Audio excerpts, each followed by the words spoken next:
Le but de ce texte est de nous pointer vers l'ultime espoir, mais aussi de comprendre notre réalité pour qu'on puisse changer de miroir.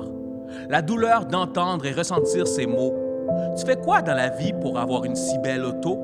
T'es belle pour une noire? Entendre et apprendre enfant cette réalité tragique. Tu ne peux pas venir chez moi, mon père est raciste. Juste une fois trop, entendre le mot en N majuscule, prendre du recul et avaler la pilule. Ouais, mais qu'est-ce qui me prouve que c'est ton véhicule? Vivre avec le fait que nos parents nous ont dit qu'on devra travailler 3 fois plus fort que les autres à cause de la couleur de notre peau. Se faire dévisager parce qu'on est dans un couple mixte, se faire accuser d'avoir volé alors que c'est faux. Être enfermé dans la case de l'injustice, voir les lumières bleues et avoir chaud. Marcher avec un membre de ma famille, entendre « Retourne dans ton pays ». On l'attaque, le frappe, je suis enfant, je pleure, je crie. C'est Dieu qui m'a donné cette peau et j'en suis fier.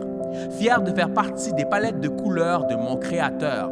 Oui, nous sommes tous égaux, mais je ne veux pas minimiser la finesse de son pinceau. Il n'est pas daltonien, il est intentionnel. Il n'est pas américain, canadien, haïtien, il est éternel.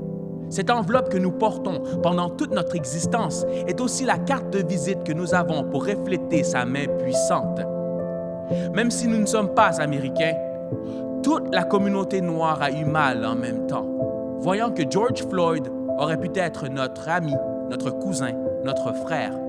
Le racisme s'est présenté violemment sur nos écrans et notre silence ne pouvait plus se taire. La solution n'est pas d'éliminer la police suite à ce qui a pris place à Minneapolis. La solution n'est pas de mettre le feu, mais nous devons faire mieux. J'ai une pensée pour les policiers honnêtes, intègres. Ne mettons pas tout le monde dans le même bateau. Merci à tous ceux qui ne sont pas noirs et qui comprennent que nous voulons nous débarrasser de ce fardeau. Changeons notre colère en progrès. Christ a renversé les tables, mais il a aussi aimé sans arrêt. Il peut s'identifier à ce que le peuple noir vit depuis des décennies. Par choix, il a été rejeté, méprisé pour éviter la plus grande des pandémies. Il a perdu son souffle pour que nous puissions respirer. Il a mis sa gloire sur le bord de la route pour qu'on puisse exister. Sans manifestation ni grabuge, il a été abandonné comme un animal sans refuge. Ayons les 2 genoux à terre en prière. Le rêve de Martin Luther King n'est pas en arrière, mais la course n'est pas terminée. Que l'ennemi de notre âme soit rouge de colère et soyons tous déterminés à voir le racisme être éliminé.